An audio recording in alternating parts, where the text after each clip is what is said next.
Salut tout le monde, c'est Nive, bienvenue sur Fanzone, donc la chaîne qui parle de NBA. Donc aujourd'hui, vidéo un petit peu particulière, tout simplement parce qu'il reste grosso modo une dizaine de matchs à jouer, en moyenne je parle bien, pour chaque équipe, avant la fin de la saison régulière de basket. Donc voilà, on a vu que une hiérarchie s'est formée tout au long de la saison et elle se confirme jusqu'à l'heure d'aujourd'hui avec bien évidemment, on va faire un point sur le classement des deux conférences, la conférence Est et la conférence Ouest donc, et on va essayer d'analyser ensemble les potentiels futurs champions. Bon, d'après ce qui ressort de cette saison. Pas mal d'équipes peuvent prétendre au titre de champion NBA, donc on va tout de suite basculer sur le classement donc de la conférence Est avec en premier bien entendu les Toronto Raptors avec 73,6% de victoires, ce qui fait actuellement 53 victoires, 19 défaites, donc un parcours plus que positif pour les joueurs, pour l'équipe canadienne, hein, la seule équipe canadienne en liste dans ce championnat américain. Ensuite, en deuxième position, nous avons les Celtics de Boston avec 67,6% de victoire, ce qui est quand même assez raisonnable, surtout que l'un de leurs piliers, Gordon Hayward, est blessé depuis le début de la saison. Ensuite, en troisième position, nous avons les Cavaliers de Cleveland, l'équipe de LeBron James, qui arrive donc à la troisième marche du podium avec 59,2% de victoire.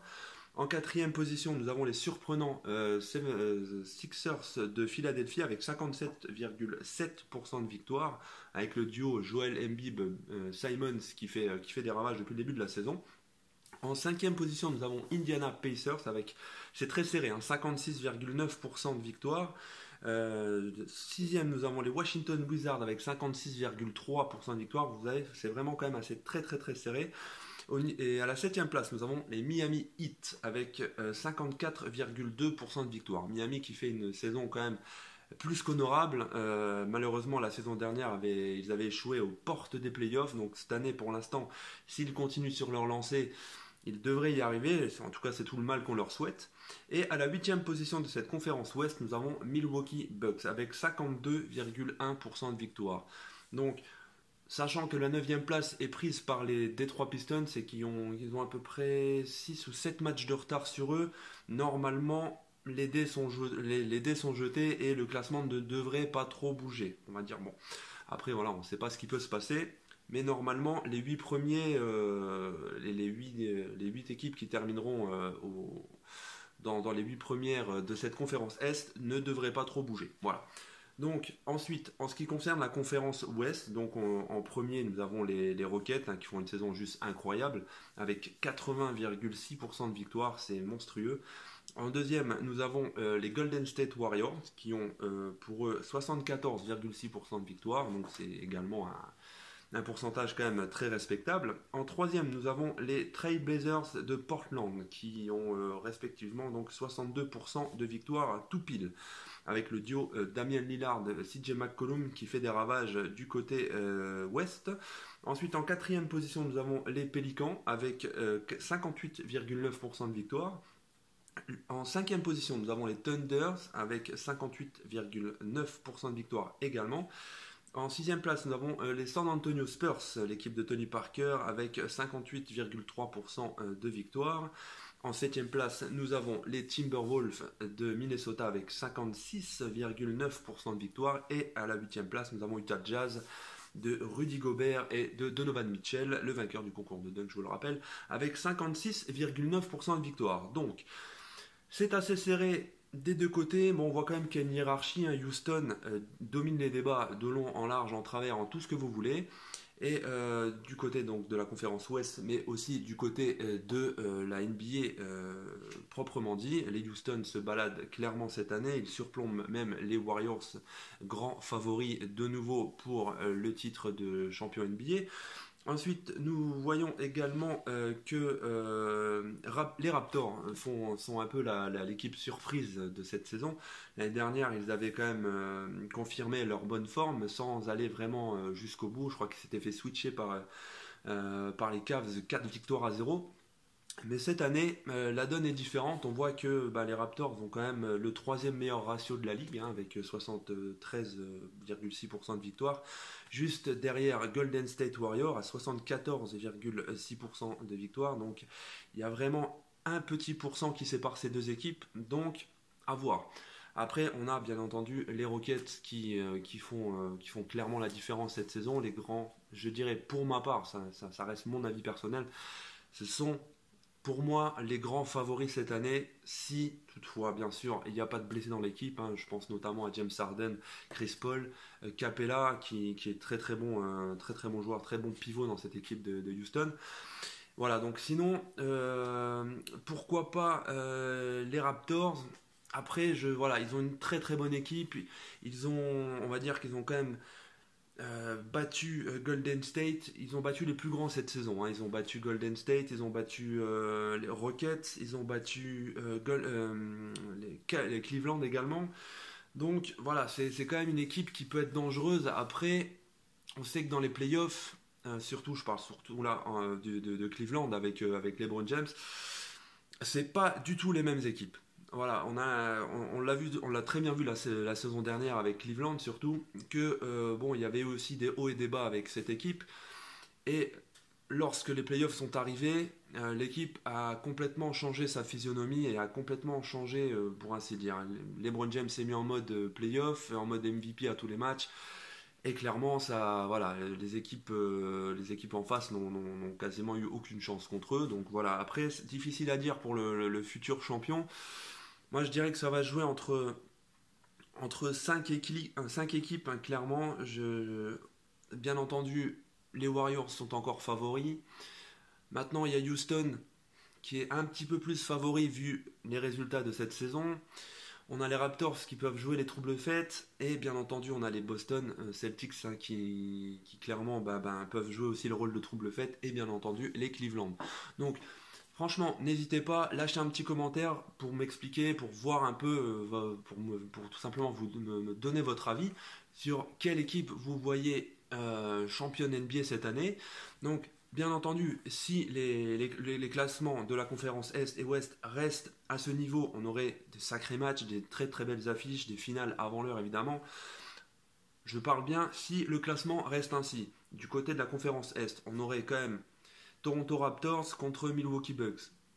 Voilà, DeMar DeRozan d'un côté, Giannis Antetokounmpo de l'autre, ça peut faire quand même des dégâts, donc voilà, à voir. Ensuite, on aurait, pour le premier tour suivant, on aurait les Celtics contre le Heat. Personnellement, là, je pense clairement pour une victoire des Celtics, il n'y a pas photo. Ensuite, on aurait les Cavs de LeBron James contre les Washington Wizards de John Wall et Bradley Beal. Match assez serré, je pense qu'il y aurait moins que ça clash pendant ce match. Et ensuite on aurait évidemment les Sixers de Embiid Simons et contre les Indiana Pacers qui franchement ont surpris un petit peu tout le monde cette saison malgré la perte de Paul George l'année dernière. Voilà, ils se trouvent quand même dans une position assez confortable, 5e de la conférence Est et avec une quasi certitude de jouer les playoffs cette année. Donc voilà.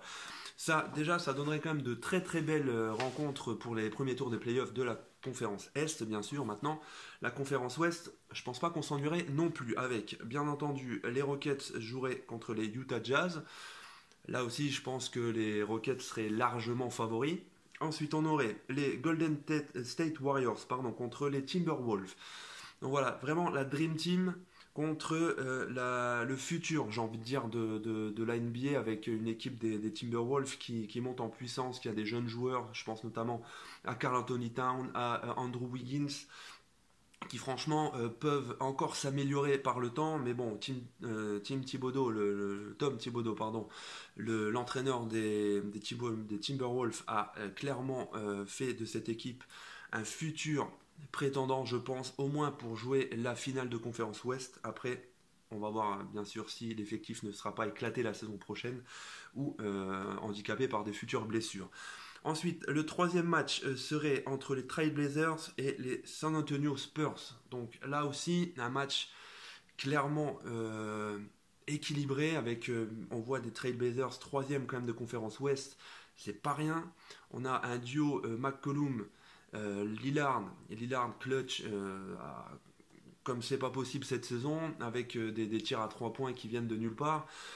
Et bien entendu, une équipe des Spurs qui se bat, qui s'est battue tout au long de cette saison pour accrocher cette 6e place qu'ils ont actuellement.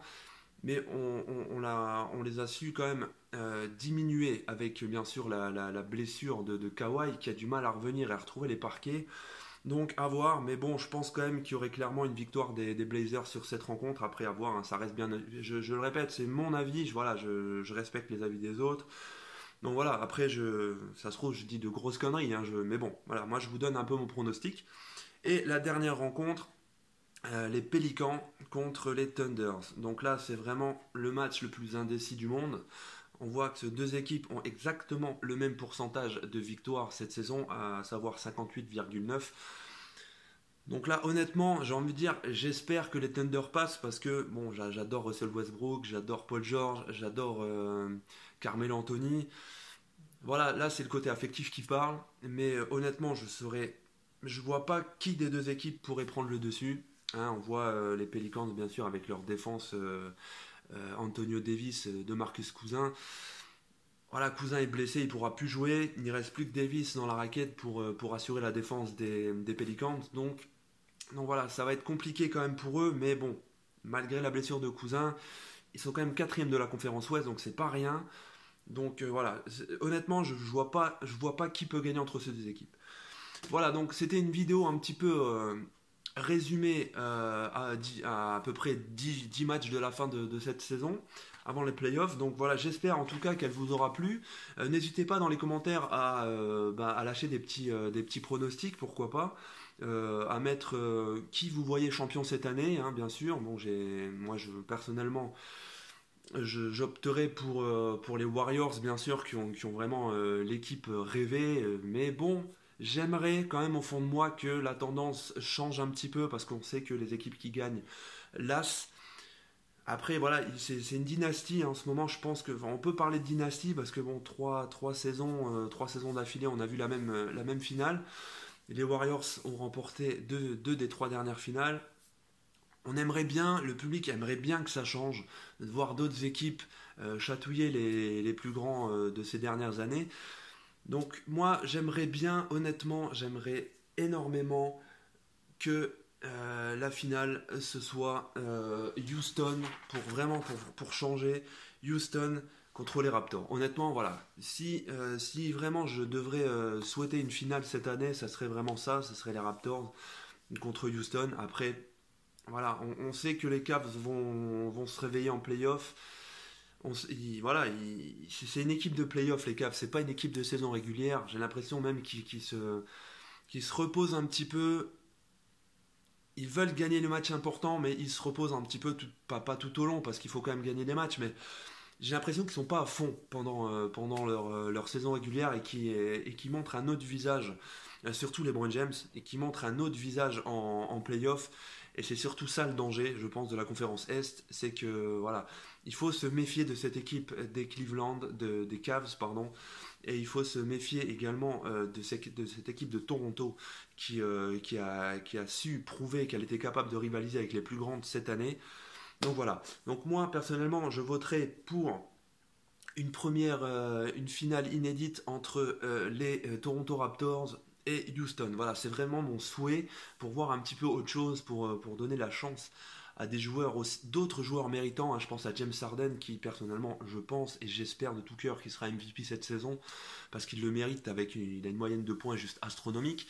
Donc voilà, on fera une autre vidéo sur les statistiques des joueurs, donc points, rebonds, interceptions, etc. etc. Et donc voilà. Donc en tout cas, j'espère vraiment que vous avez apprécié cette vidéo. N'hésitez pas à lâcher un petit pour que je voie un petit peu vos pronostics, de lâcher un petit like, de vous abonner, la petite cloche pour avoir la vidéo en temps et en heure si vous le souhaitez évidemment. Voilà, donc je vous souhaite une très très bonne soirée. Je vous dis à très très bientôt les amis. Ciao ciao.